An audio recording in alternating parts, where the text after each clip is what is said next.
इस वक्त मेरे साथ खास मेहमान हैं, बीएसपी के सांसद हैं मलूक नागर साहब। और बड़ी बात यह है कि जिस वक्त ये घटनाक्रम हो रहा था, ये लोकसभा के अंदर मौजूद थे और उन सांसदों में से एक हैं जिन्होंने इन दोनों युवकों को पकड़ा था। मलूक नागर जी, आपका बहुत स्वागत है।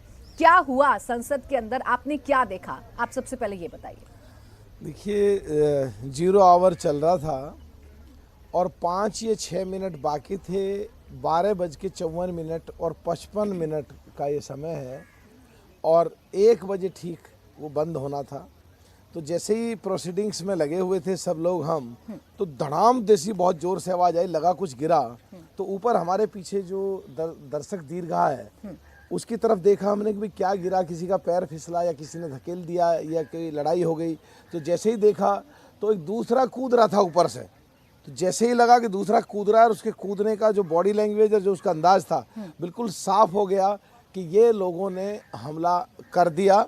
और वो जैसे ही नीचे गिरा तो उठ नहीं पाया। जो पहले वाला कूदा था, गिरा था, धड़ाम आवाज आई थी, वो उठा और वो बजाय उसके कि जिधर से निकलते हैं उधर को जाता या गेट की तरफ को जाता, वो एकदम ऊपर चढ़ा और एकदम एक जंप, दूसरी जंप, तीसरी पर कुछ ऐसे भागा। तो आगे से बेनीवाल साहब उठ के भागे, साइड से मैं उठ के भागा और दिमाग में एकदम क्लियर कट ये था कि आज 13 तारीख है, इतिहास दोहराया जा रहा है और इसमें कहीं ना कहीं इन लोगों ने पिछली बार तो संसद के बाहर रोक लिए थे और आज अंदर आ गए हैं और आज बचना किसी का भी मुश्किल है। और जो दरवाजे चारों तरफ के खोल करके सब लोग बाहर भाग रहे थे सांसद, तो जब बाहर की तरफ भाग रहे थे तो दिमाग में 1 सेकंड के लिए ये लगा कि अगर भाग रहे हैं ये और ये वेपन निकाल करके और पीछे से सीधा उठा करके ठोक देंगे तो मरना तो निश्चित है ही। इससे अच्छा ये कि तुरंत इन पे झपटो और टूट के इनको पकड़ो और इनको वेपन निकालने का और गोली चलाने का मौका ना दें। तो जैसे ही उसके नज़दीक उसने जूता निकाला, तो जैसे ही जूता निकाला तो हल्का सा डर ये कम हुआ कि वेपन शायद नहीं है, जूता निकाल रहा है, जूता फेंकेगा ये। लेकिन जूते में से उसने कोई चीज़ निकाली जिससे गैस और धुआं हुआ, पर जैसे वो निकाल रहा था उस समय पकड़ लिया था, पर उसने हाथ नीचे करके जब तक वो खोल दिया और पूरे धुआं हुआ। और पिछली तरफ जो दूसरा था उसने भी वो कोई चीज़, उसको सो कॉल्ड गैस बम के हैं, कलर बम के हैं, वो खोल दिया, उसकी पिन निकाली, चिंगारी सी भी हल्का सा दिखाई दी थी।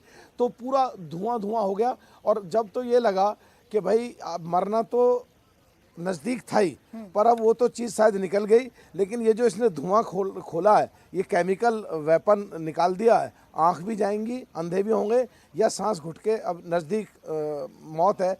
तो इससे अच्छा मरने से पहले इसको मारता नहीं। तो उसकी सही बात यह है, सेल्फ डिफेंस का वो कुछ पिटाई खूब करी, हाथ में भी नील पड़े और सारे लोगों ने, सबसे पहले हनुमान बेनीवाल और हम थे, फिर 4-5 और एमपी आ गए और फिर जो वीडियो वायरल हो रहा है 12-14 और एमपी भी फिर आ गए। तो उनको फिर सुरक्षाकर्मी उठा करके ले गए। एक को तो जहाँ 55-60 एमपी बैठते हैं वहाँ ले जाके घेर लिया और खूब पिटाई करी उसकी। एक गेट पे ही वहीं संसद के जो जिसमें अंदर करते हैं 543 लोग, उस पे ही उसकी वहाँ पे पिटाई करी। पर कल परमात्मा और प्रकृति की कृपा थी, सब ठीक रहा और आज ठीक ठाक टेलीविजन पर खड़े होकर आपके साथ प्राची बात कर रहे हैं।